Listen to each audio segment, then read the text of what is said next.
Ladies and gentlemen, what did we just witness? We just saw one of the greatest performances in NBA history in an exhibition game. Stephen Curry, otherworldly player, draining 12 threes against Oklahoma City Thunder in a game where everything was going against Golden State Warriors. Stephen Curry rolled his ankle. Westbrook stepped on it. Referees were giving OKC the benefit of all the whistles, and the Warriors were able to pull out a win. But just let's put this aside for a minute. Let's put aside the win for a minute. This spectacular game played by Stephen Curry Jr. I mean, man, man, when he started draining three after three, crossing on Kyle Slingler, draining threes in his face. There was one three where he fell down, and to top it all off, he hits a game-winning three-point shot, 32 feet.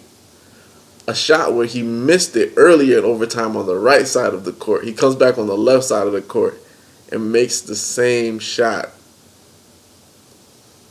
Hats off to him. Hats off to him. It was an amazing game with amazing sequences. Honestly, this has set back. The Oklahoma City Thunder played a great game, but this has set them back. They can no longer be called Oklahoma City Thunder. When you address them, you have to call them the Seattle Supersonics. That shot just erased everything that they did. It just set them back years. This is a game that the Oklahoma City Thunder should not have lost. Not at all. They were up by at least 4 in overtime. And overtime usually favors the home team. Then they call that foul on Iguodala, which was a foul. But even at that point, if they go for 2, don't run into him. Just contest as best that you can. And, my friends have always brought up the fact that Durant has become somewhat of a liability on defense. And now I'm starting to see it because he has been giving up a few plays. But for the Oklahoma City Thunder to have so many mental lapses, to make certain plays that just didn't make any sense. Like that last shot by Westbrook, that one-on-one ISO ball, he took a shot. It was well defended. There were 3 defenders there, and he had Kyle Singler open in the corner. He was making great decisions all night, and I feel like that one play, he wants that back, and he could have just passed it off. Even though it almost went in, that one decision just didn't work out for them.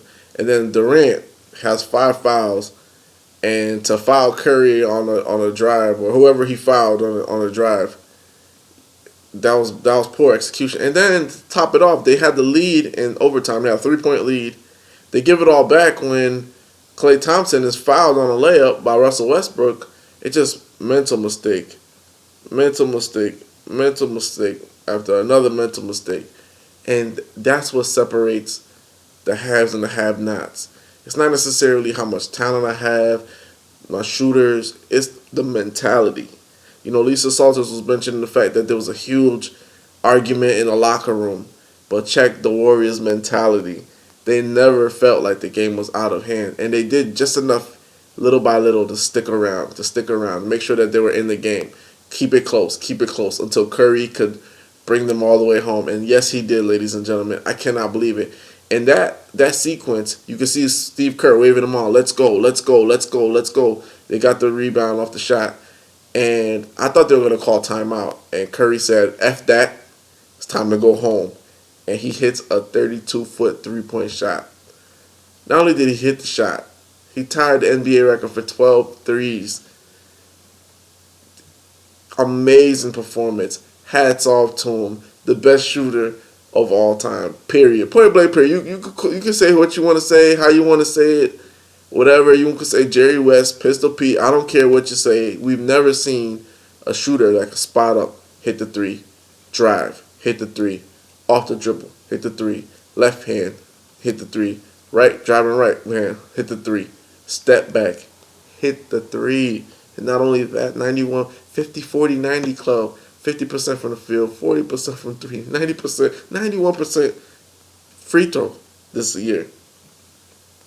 Amazing, otherworldly, crazy. I mean, as soon as he hit the shot, I opened my door, ran outside, in my socks, and you would think I was in Oklahoma City and I was a Golden State Warriors player. You would have thought that. You would have thought that. So there's not much I can't say enough about Stephen Curry and his play. Warriors have a diehard mentality. You know, my friend, he told me, he said, they don't know how to lose. They don't know how to lose. And winning has become such a part of their culture that they just don't quit. They don't stop. And they had plenty of options to quit, man. Down by 11 in the fourth, you could quit. You could pack it in. And most teams would know what to do. But like I said again, Oklahoma City Thunder, their defense is shot. There's just something Billy Donovan has to do. He has to. You have Serge Ibaka in the game. You have players like Russell Westbrook, Kevin Durant. You should not be allowing them to come back like that. Never. Never in a million years. So, no more Oklahoma City Thunder, Seattle Supersonics right now. We're watching the Seattle Supersonics. That's what we saw tonight. Stephen Curry with the Jordan-esque, I'm going to win this game no matter what status. I mean, wow. And Draymond Green, I got a lot of respect for Draymond Green. He had a horrible game offensively, but he's still setting screens, diving hard, making plays, getting steals. Just everybody. Klay Thompson with a clutch three. First of all, the foul and one to tie it overtime. Then the clutch three on the fourth quarter to get it to get them down by one. And also, of course, Andre Iguodala hitting 2 clutch free throws to send it into overtime. All that to begin with. I thought he was going to miss them, to be honest.